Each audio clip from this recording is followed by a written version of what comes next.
ancient story of Mulan has been a part of Chinese folklore for 2,000 years.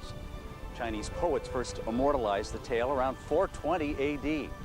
The Khan is drafting an army of all, my father's name on each bead roll. Alas, father has no grown son. Alas, Mulan has no elder brother. But I will buy a saddle and a horse and join the army in place of father.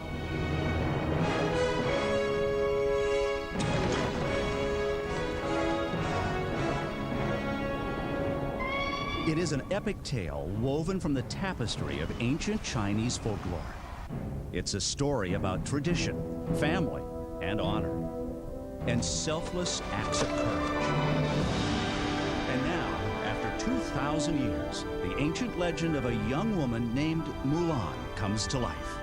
I'm here at Epcot at the China Showcase, and for the next half hour, we'll show you how 5 years of hard work resulted in a visual masterpiece that features a young woman who is full of courage, conviction, and heart, named Mulan. We'll travel to China with the film's producer and directors to learn how this vast and ancient country influenced their film. We went for 3 weeks and took, I believe, close to 9,000 pictures and then probably 24 hours of video.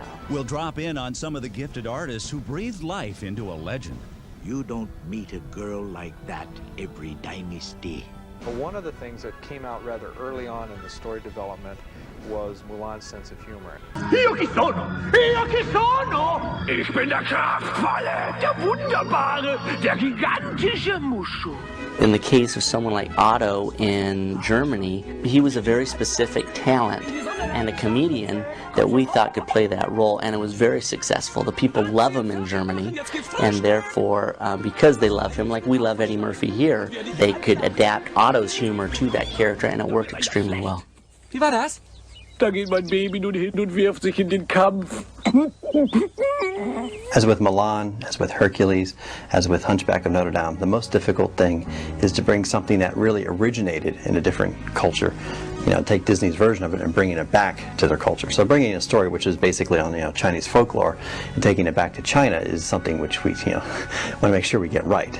Our first step was casting, and there I think putting Jackie Chan as Shang, or whether it be Coco Lee as Mulan in the uncredited vocal, those are things which really add a lot of legitimacy to the Chinese versions. The important thing was to pick those people that would touch that audience. That's why Jackie Chan was an absolute lock, that he was perfect for it. Coco Lee, I didn't know. We had a little clip of her, and I got there for the recording, and she said, "You mind if I just go in the room by myself, turn out the lights, and let me just feel the song and do it?" I was fine, okay.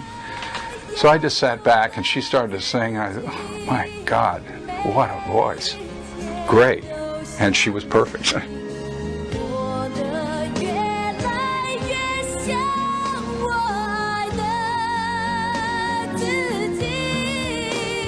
Mulan was really such a wonderful story to work on. When you sit in an audience and you're watching the local version and you know the domestic inside and out because you've worked on it now 100 times, and you're getting the same response, even though you're not speaking Chinese, but you get the same response, the same feeling. You see what happens in all these countries around the world, virtually the same thing you see in the United States happening simultaneously. I mean, it's quite a